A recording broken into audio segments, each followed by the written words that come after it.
시청자 여러분 안녕하십니까? 헬로티비 뉴스입니다. 헬로티비 뉴스에서는 연말을 맞아 우리 지역 한 해를 돌아보고 있습니다. 이번 시간에는 포천의 한 해를 돌아봅니다. 2025년 포천의 가장 큰 이슈를 꼽자면 공군 전투기 오폭 사고를 빼놓을 수 없는데요. 포천시 노곡리에서 발생한 이 사고가 벌어진 지 9개월이 지났지만 현장은 여전히 멈춰서 있습니다. 사고 직후 약속됐던 대책과 보상, 재발 방지 논의는 점점 자취를 감추고 있습니다. 김소영 기자가 취재했습니다. 지난 3월 6일 오전 조용한 포천 노곡리가 쑥대밭이 됐습니다. 한미 연합훈련 중 공군 전투기가 투하한 폭탄이 좌표 조절 실패로 마을에 떨어진 것입니다. 주민 15명이 부상을 당했고 주택 5동과 성당, 창고 등이 크게 부서졌습니다. 주민들이 매일 다니던 길은 여기저기 파손됐습니다.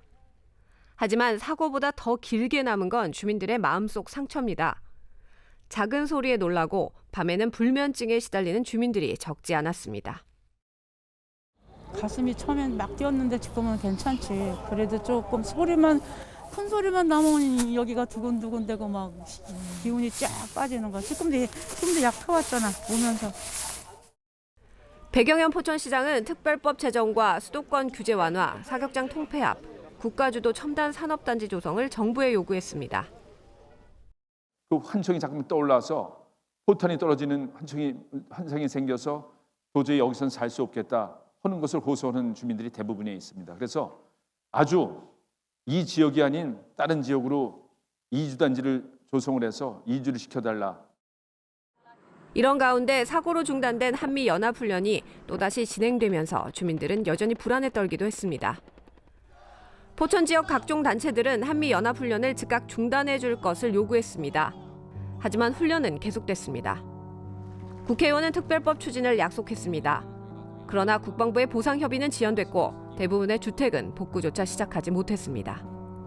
일부 주민은 사비를 들여 임시 복구를 했지만 보상은 미지수입니다. 주민들은 여전히 불안합니다. 결국 오폭과 관련된 과제는 주민들의 불안함만 남긴 채 해를 넘기게 됐습니다.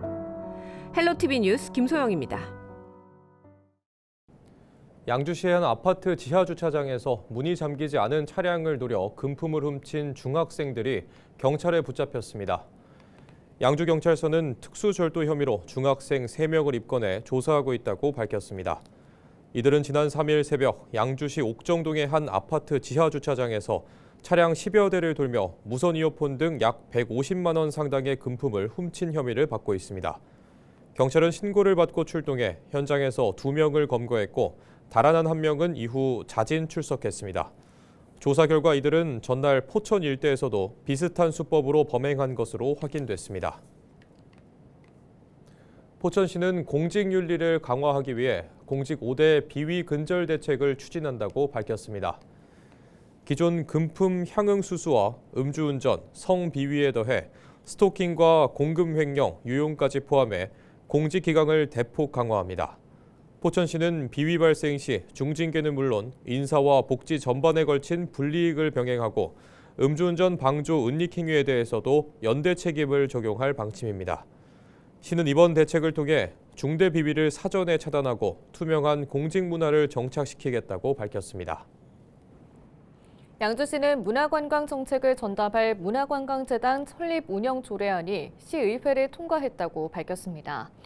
이번 조례안 통과로 양주시는 문화예술과 관광진흥 정책을 전문적이고 체계적으로 추진할 법적 기반을 마련하게 됐습니다. 시는 내년 상반기 출연금 동의와 임원 구성, 정관 제정 등 법인 설립 절차를 마친 뒤 하반기 문화관광재단을 출범할 계획입니다. 출범 이후 재단은 문화복지 증진과 관광 콘텐츠 개발, 국도비 공모사업 대응 등 지역 문화관광 활성화 사업을 수행하게 됩니다. 양주시의회는 제384회 정례회 제2차 본회의를 열고 2026년도 수정 예산안과 기금 운용 계획안을 처리했습니다. 시의회는 일반 회계 9개 부서 14개 사업에서 11억 원가량을 삭감하고 공공체육시설 개선 등 민생 체감 사업에 재배분했습니다. 경기도가 광복 80주년을 맞아 안중근 의사의 유목을 대중에 처음 공개했습니다. 지난 20일 경기도 박물관에서는 안중근 의사 특별전 개막식이 열렸는데요. 특별전은 안 의사의 사상과 철학, 독립운동의 흔적을 다루고 있습니다. 특히 큰 소리로 길게 탄식하며 일본의 멸망을 미리 주문한다는 뜻을 담은 안희사의 유묵도 공개됐는데요. 특별전은 내년 4월 5일까지 진행됩니다. 개막식에 참석한 김도겸 경기도지사는 안중근 의사뿐만 아니라 조국의 독립과 대한민국을 위해 희생한 애국지사들을 다 같은 마음으로 기리고 계승하고 존경해야 한다고 강조했습니다. 안중근 의사의 고향인 해주에서 가장 가까운 대한민국인 파주 임진각에 안중근 평화센터를 건립하려고 합니다. 독립의 가치, 평화의 사상, 더 나아가서 통일까지 이루는 길에 있어서 대한민국에서 가장 큰 접경도인 경기도가 최선의 노력을 다하겠습니다. 2026년부터 수도권 지역의 생활 폐기물 직매립이 금지되는데요. 경기도가 22일 기자회견을 열고 이에 대응해 철저히 준비 중이라고 밝혔습니다. 도에서 발생하는 생활 폐기물은 하루 약 4,735톤으로 이 중 약 13%인 641톤이 직매립되고 있는데요. 도는 우선 공공소각시설을 확충해 문제를 해결하겠다고 밝혔습니다. 성남 공공소각시설은 지난해 이미 착공했고 수원과 남양주 등 4개 시는 행정 절차를 마치고 내년 착공을 앞두고 있다고 설명했는데요. 오는 2030년까지 공공소각시설 21개소를 건설한다는 계획입니다. 이뿐 아니라 민간 소각 및 재활용 시설과도 긴밀히 협조하고 있다고 강조했는데요. 이와 함께 재활용 시스템 확대 등 쓰레기 발생량을 줄이는 구조를 만들 것을 약속했습니다. 경기도가 의정부 법조타운 내 서울고등법원 원외재판부 신축을 위한 설계 예산 19억 원이 국무회의를 통해 최종 반영됐다고 22일 밝혔습니다. 도는 이번 예산 반영으로 법조타운 조성 시기를 4년 이상 앞당길 수 있을 것으로 예상했는데요. 사법부는 법원 신축을 위한 본격적인 설계를 내년 하반기쯤 착수할 계획입니다.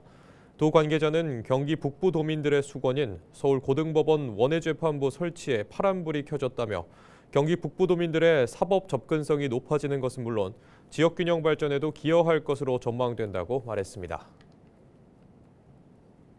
철도노조가 23일 오전 9시부터 파업을 예고한 가운데 서울시가 시민 불편을 최소화하기 위해 비상수송 대책을 추진합니다. 서울시는 먼저 광역 간 이동 불편을 줄이기 위해 지하철 1, 3, 4호선 열차 운행을 18회 늘리고 지하철 전동차 5편성을 비상 대기하기로 했습니다. 시내버스는 344개 일반 노선에 출퇴근 집중 배차 시간대를 평소보다 1시간씩 연장하고 출퇴근 맞춤버스와 동행버스 운행 시간도 1시간 추가 연장 운행합니다. 서울시는 이 밖에 정류소, 버스 정보 안내 단말기 등에서 실시간 교통 정보를 전달하고 코레일 등 유관기관과 비상수송 대책 시행을 위한 24시간 연락체계를 유지하기로 했습니다. 서울시가 마을버스 업계의 환승 탈퇴 선언 논란을 일단락짓고 마을버스 서비스 개선에 나섭니다. 서울시와 마을버스 운송사업조합은 지난 10월 재정 지원 규모를 확대하는 1차 합의에 이어 지난 18일 서비스 개선에 관한 추가 합의를 체결했다고 밝혔습니다.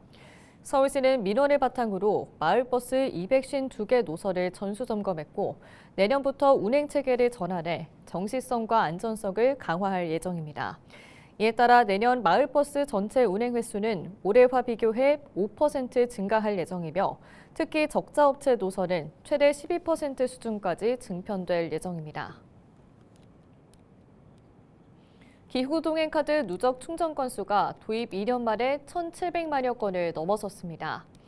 하루 평균 이용자는 72만 명으로 목표치인 50만 명을 훌쩍 넘었습니다. 서울시가 국내 최초로 도입한 기후동행카드는 서울의 모든 이동수단을 무제한으로 이용할 수 있는 교통요금제 카드입니다. 서울시는 기후동행카드가 대중교통요금제 패러다임을 바꾼 데 이어 내년 출시를 앞둔 정부의 모두의 카드에도 긍정적인 영향을 미쳤다고 보고 있습니다.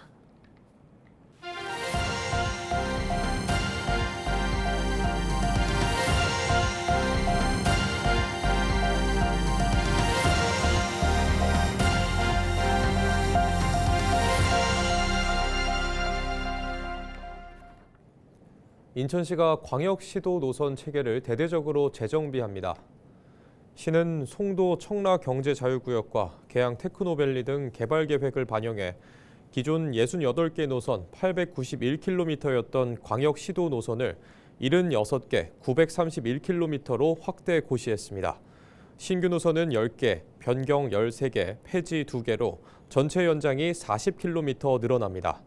특히 송도 국제도시와 계양 테크노밸리, 청라, 서창 등 대규모 개발 지역에 신규 노선이 집중 배치돼 교통 혼잡 완화가 기대됩니다. 인천시는 이번 조정 내용을 통해 내년 상반기 도로건설 관리 계획에 반영하고 스마트 GIS를 통해 시민에게 정보를 제공할 계획입니다. 인천시는 오는 2031년 개통 예정인 수도권 광역급행철도 GTX-B 노선 인천 구간에 1개 정거장을 추가로 건설하는 사업이 확정됐다고 밝혔습니다.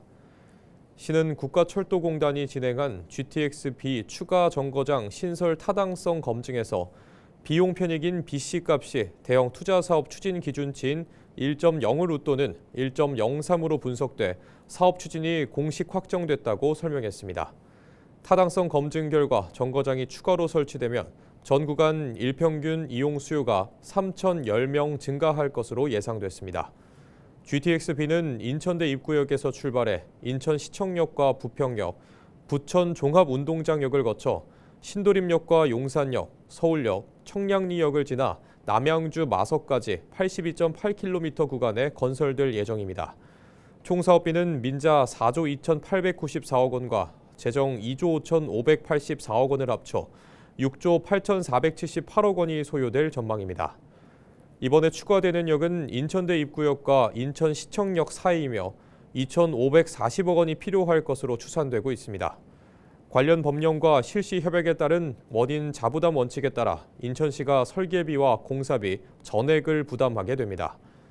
시는 이번 추가 건설되는 역사와 관련해 국토교통부로부터 타당성 검증 결과가 통보됨에 따라 내년 말 민간 사업 시행자와 최종 위수탁 협약 체결을 목표로 관련 행정 절차를 이행할 계획입니다.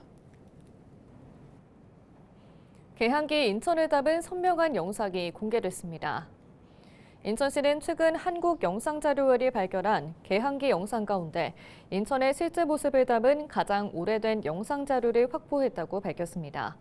발견된 영상은 1908년 초 촬영된 것으로 추정되는 기록물로 현재까지 확인된 영상 가운데 인천의 개항장과 원도심 풍경을 선명하게 담아낸 가장 오래된 영상자료로 평가받고 있습니다. 영상의 주요 촬영지는 현 중구 항동 1가 한국기독교 100주년 기념탑 일대와 항동 4가 인천시 건축사회 주변으로 파악됩니다.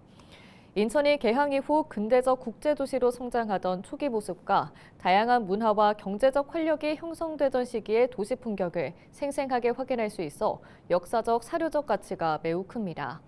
해당 영상 자료는 향후 공식 행사와 각종 홍보 채널에도 활용해 인천의 역사적 브랜드 가치를 강화하고 근대기 인천의 도시 발전, 문화 교류, 경제 성장 과정을 조망할 수 있는 자료로서 학술, 교육, 관광 등 다양한 분야로 활용될 예정입니다.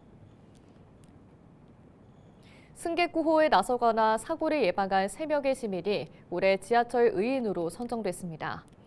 서울교통공사는 박기한, 이우석, 황승현 씨를 올해 지하철 의인으로 선정했습니다. 박 씨는 5호선 열차 방화 사건 당시 승객들에게 화재 상황을 알리고 노약자를 업고 대피하며 인명구호에 적극적으로 나섰습니다. 이 씨는 4호선 보조배터리 화재 사건 당시 객실 내 소화기를 사용해 화재 진압에 나섰고 황 씨는 신당역 승강장 시설물에 불이 나자 소화기로 초동 조치에 나서 피해를 막았습니다. 경기도가 지난 2022년 8월부터 긴급복지 한라인을 운영 중인데요. 운영 3년 3개월 동안 약 2만 6천 명이 상담을 받았습니다. 도는 복지 사각지대에서 세상을 떠난 수원 새 모녀 사건 이후 긴급복지 한라인과 위기상담 통합 콜센터를 신설했는데요. 지난 11월 말 기준 누적 상담 인원은 2만 6,696명으로 올해만 9,323명이 상담을 받았습니다. 이상으로 뉴스를 마칩니다. 시청해주신 여러분 고맙습니다.